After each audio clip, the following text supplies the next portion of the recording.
The Russian T-90 is one of the best examples of iterative tank design done right. The story starts in the mid-1980s with a push to modernize the T-72. The Army needed to refresh its fleet and had a few ways to go about it: commit to an entirely new main battle tank, develop something new on existing foundations, or simply upgrade what was already in service. The program to develop the vehicle, originally known as Object 188, took the third route. Engineers started with the T-72B and gave it a more capable, modern fire control system borrowed from the T-80U. Over several years of development, the tank picked up minor running gear tweaks, a more powerful engine, and the Stora electro-optical countermeasures suite. It's those distinctive red eyes on the turret that disrupt the work of optically guided anti-tank missiles. When the country's finances took a turn for the worse shortly after, upgrading the T-72 to modern standards turned out to be exactly the right call. The tank was designated the T-90 and went into serial production as a vehicle in its own right. Early T-90s were barely distinguishable from the T-72 outside of the fire control system. The tank really started coming into its own in the early 2000s with the T-90A. This version introduced thermal sights built around the French Catherine FC thermal camera. But the bigger story was the new welded turret, inspired by late Soviet experimental designs. It rearranged the explosive reactive armor layout, improved overall protection, and reworked the geometry so that flattened surfaces could be packed with stronger composite arrays. The autoloader was updated too, and a new 1,000 horsepower engine helped at least partially address what had always been a distinct weakness of the series: the tank's rather sluggish mobility. The same story played out again the following decade.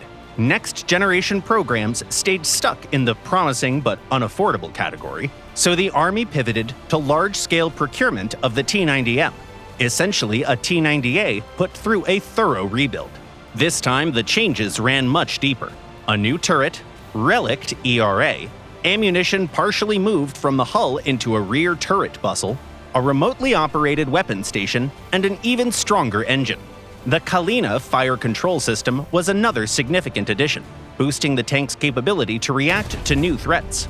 Some vehicles also received the Arena M active protection system. By this point, not much of the original T-72 remained beyond two enduring engineering choices: the cramped layout with the autoloader sitting right under the crew, and a gearbox with a single reverse gear topping out at 4 km per hour.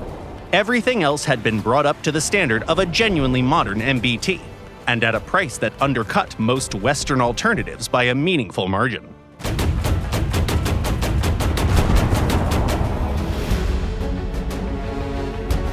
In War Thunder, the T-90 family shows up at ranks 7 and 8 in the Soviet and British tech trees.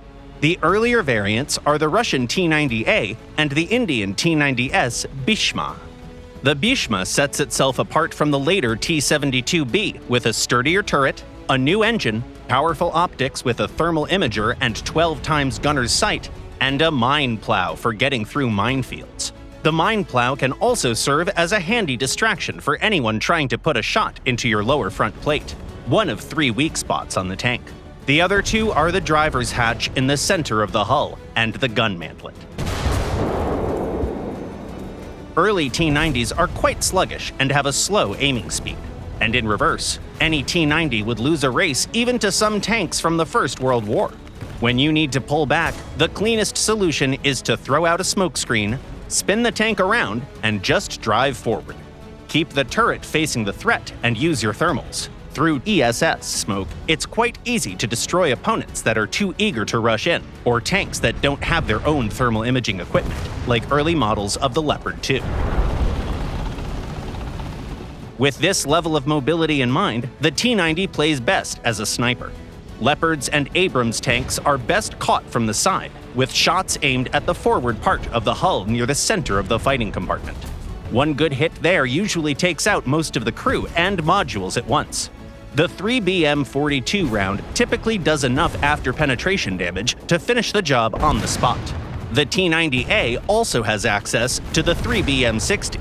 which is the better choice against tanks with heavily protected mantlets. Furthermore, it's the T-90A that is fitted with the Stora electro-optical countermeasures suite.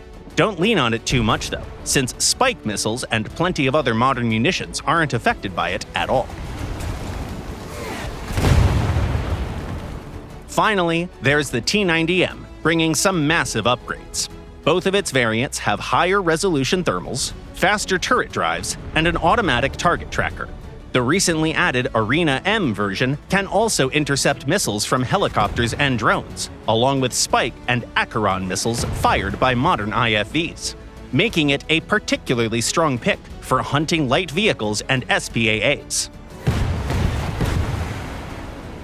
The T-90 rewards players who are patient and deliberate, those who can work around harsh limitations like its painfully slow reverse speed and still find ways to make the tank shine. And less experienced players might enjoy using the later variants of the tank that can take quite a lot of punishment. What's your go-to approach in the T-90? Share your experiences in the comments down below.